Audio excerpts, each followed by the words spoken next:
never do it. So Mason, why don't you tell me a little bit about this sucker? It's my new favorite thing to ride, to be honest with you. I've tried the XR, that was fantastic. I loved it, but I love this twice as much as soon as I got on it. It feels more maneuverable, which in my head is it's kind of the key aspect when you're on a windmill. You want to be able to curve, you want to be able to carve, and I think that's what you get out of this package. And that's because of the new curvier wheel, which a lot of people, half the people are complaining about, saying it's too curvy. Yeah. A lot of people are saying that it's great because it's curvy. So I guess it really depends on if you like to carve or not. Yeah. The other thing is half the price, half the size, half the distance though. Yeah, well, I mean, this only gets about 13-kilometer range, whereas the other one gets about 26. So literally half. The top speed on this one too, it's a little bit lower. You'll only hit about 25, and this is far more of a tight S corners or S curve type of machine, just based on the wheel itself. For those of you that might find it a little bit hard to control the monster that this is, it wants to carve so hard, or the capability of carving so hard, is one tip that you might find is if you just lower the tire pressure a couple of pounds, you'll find that it'll have a little bit more grip, and the contact patch will actually expand a little bit, meaning that you'll take up more of this tire, making it a little bit harder for you to carve. So essentially it'll give you a better form of balance. Another thing that I noticed is a sleeker design. So it doesn't look like it was made at home. No. And a lot of people with their XRs get the question, did you make that? Yeah. Because it doesn't really look like something that is finished. So I really like this new sleek design, and we see one major difference in this right away, which is the side handle, which is great. But one thing that a lot of people are concerned about is the missing front handle. Now, even though people enjoy grabbing it from the side and it's much easier, that front handle is sometimes convenient. Yeah. It would be nice to have the versatility of being able to carry it from the front as well as carrying it from the side, but I think for overall improvements over the XR, that's definitely one of the better ones. I mean, it's totally easy to pick up. To be honestly, it just feels like a small suitcase. It's only 23 pounds. There's actually a OneWheel Mag Handle Pro. This one's made of nice durable plastic, but the other one's actually made of aluminum, and it has a nice rubberized handle right here, which I think is a nice upgrade. This is the demo unit that we have at the store here, and of course, people are riding it first time. They're going to drop it. They're going to run it into the ground a number of times. So getting a nice bumper or a float plate would be a fantastic idea and a nice way to protect your investment. The other things that we do sell for the XRs and the Pints, obviously perfect thing to put on these, would be the rail guards. This is a very nice finish from the factory, and it would be a shame to have it messed up as ours is slowly turning into. The other thing that I might suggest, if you were to look at the charging port, you'll notice that it's open, and I think that's a fantastic idea. It makes it very accessible, but even OneWheel's kind of realized, like, hey, we need to have a cover on this of some sort. So they do make two different styles of rubber covers for these. One's a little bit further out, easier to grab a little bit. The other one's a little bit further in. They come in all the colors that the Pint does come in, so you can kind of match it up very nicely. The other thing, and probably the most important out of all of them, would be the fender. You'll see lots of people putting different color fenders on them, half fenders, carbon fiber fenders. One of the main reasons for that would be if you're going to ride this, you're going to find that dirt, dust, debris, whatever, it's going to fly up and be all over the inside of your legs, number one. And number two would be, if you do fall off of this, one of the first things that's going to happen is your ankle is going to roll over onto this nice tire that's probably doing 20 kilometers an hour. You're going to get a little burn. So if you have a fender, it protects you from the dirt, protects you from possible injuries, makes your board look a lot nicer. Now, one criticism I have based on what you just told me is the charge port for two reasons. One, it should have just come with the cover to begin with. It doesn't make sense that doesn't. And two, if you have a OneWheel XR, you cannot use the same charge port. No. They are not compatible. So, totally which is kind of like a hindrance. You figured that they would have the same sort of like setup to that. Another thing that we noticed that's new on this, and we got to change this around here to show you, is the new power button. So before, I believe it was a click on, and this time it is an actual press button, like there's a rubber press to it, which turns on the board. The other thing that we do have is the sort of like sensors here, right? Which if you go from right to left, it'll actually tell you which side, has more movement to it. Whereas when you have it on full, boom, there you go, left, right stance. That was probably the hardest part about riding the OneWheel, is the mounting and dismounting procedure. And I think it's going to make this a lot more accessible to people, because you have a good indication as to where your foot actually is. I mean, everyone's seen somebody try to get off a OneWheel, not do it exactly perfectly, and the board shoots out from under him. This, I think, is almost completely taking care of that problem. Definitely, and another thing to keep in mind is the smart stop on this sucker, absolutely. which some expert riders will probably dislike, but some of the newer riders are going to love, and that sort of allows you to just tip back and stop. However, that feature can only be turned on and off through the OneWheel app. So there's no button for that here. One thing that I do like is the LED light, which does also tell you roughly how much battery you have. As you ride it, this white bar that goes across will slowly decrease, and then you don't even have to look at your app or whatever to find out roughly how much battery you have. The front lights on the Pint seem to be dimmer. A lot of people that have the XR would have already complained about riding in the dark being difficult.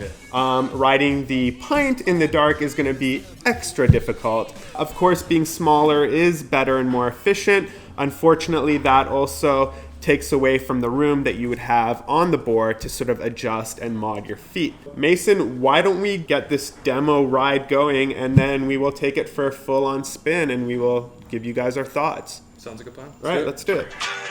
Everything you said we already knew, more or less. Well, here's something that you didn't know. 2 of those special atomic bombs haven't gone off. Awesome. Okay, Mason, how do I get on this sucker?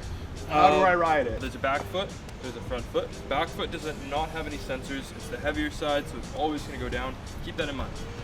The front side of it, however, has 2 pads, 1 and 2.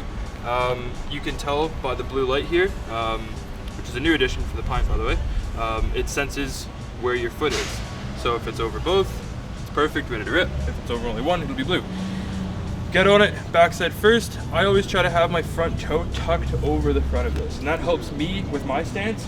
You might find it a little bit different, but I think this would be a good beginning way to get into it. Okay. So as soon as you get on, you want to push up, nice and even, and you'll feel a little click, and the board will, the motor inside the board will take over. So now I'm perfectly balanced. There's no issues whatsoever moving forward, moving back. If I want to get off the old-fashioned way, you lift your foot up evenly, so even pressure, left foot, right foot. You lift your heel up, and you'll feel a click in the motor. That's one of the key points I always make to anybody that I'm demoing this board with, or the XR, is you must hear the click. If you don't hear the click and you try to get off, the board might shoot out this way, might shoot out this way, so the click is the most important part.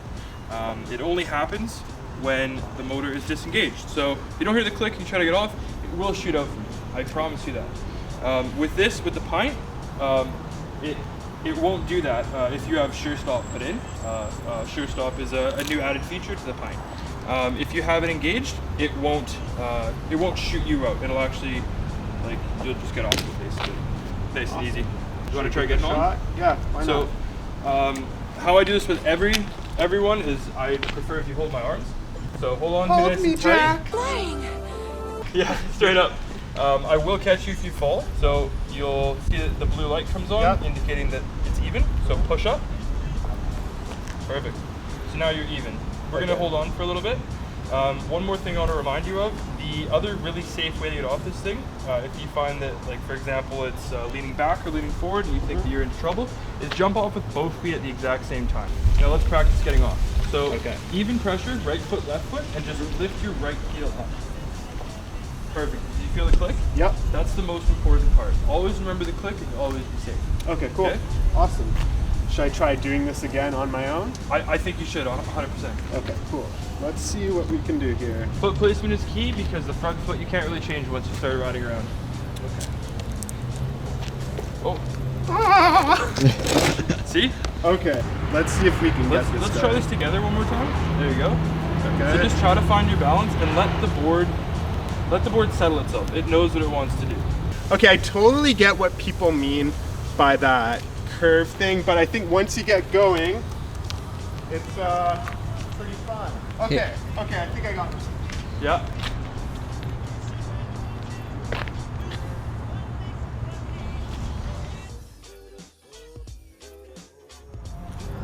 He's like, how do I turn?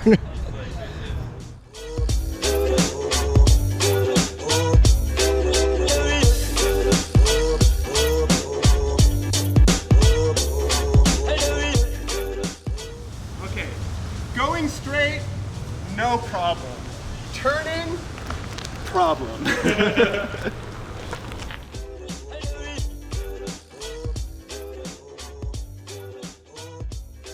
So real quick, a few things that I noticed. One, definitely more difficult than I assumed it would be to get this thing going. Now, I don't know if that's because it's in beginner mode and I'm just not used to it, but definitely the wobbly feeling that people are feeling, I definitely get that. I kind of feel like I do have to sway my hips. Another thing that I noticed for turning is really use the balls of your feet in the front to get that to curve. That's one thing that you don't think you need to do. And when you first push forward, you do feel a hard acceleration to begin with, which kind of makes you want to tilt back and slow down. We're gonna head to the green belt where it's gonna give us more open area to ride this sucker, and we'll see you there.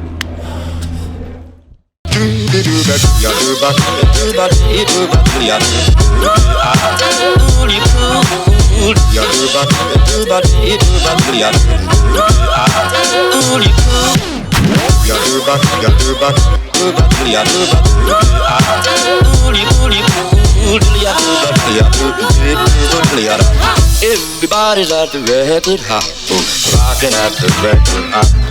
Rhythm and rocking at the record hop, baby, baby. Rocking at the record hop. Rhythm and rocking at the record hop. Rhythm, baby. Rolling at the record hop. Rocking and rolling. Rolling and rocking. Rocking and rolling. Rolling and rocking. Rocking and rolling. Rolling and rocking. Okay, so once I'm on it and I'm on straight pavement, it seems to be okay. I think I just need to get used to the balance. I think what happens is my legs start shaking too much because I'm just not used to having to, it's kind of like a balance board, you know, like when you first get on it, you need to just balance yourself. And once you learn that balance, it seems to be not so bad.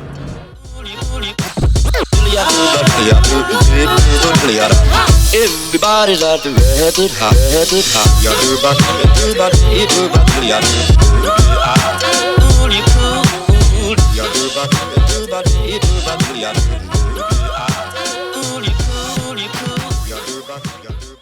I can't do this board justice because I'm just starting to learn how to ride it. It is different from a longboard for sure. So Mason's gonna hop on. He's gonna show us just, you know, how to ride it regularly for those of you who are one-wheel riders. That's not to say that I had a bad time riding this thing. I think I just got to get used to it. Even in the 10 minutes, 15 minutes that I was on it, I seem to have gotten used to it quite quickly. There were just some parts where I would wobble and just fall off.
But that's kind of the easiest way to get on and off it.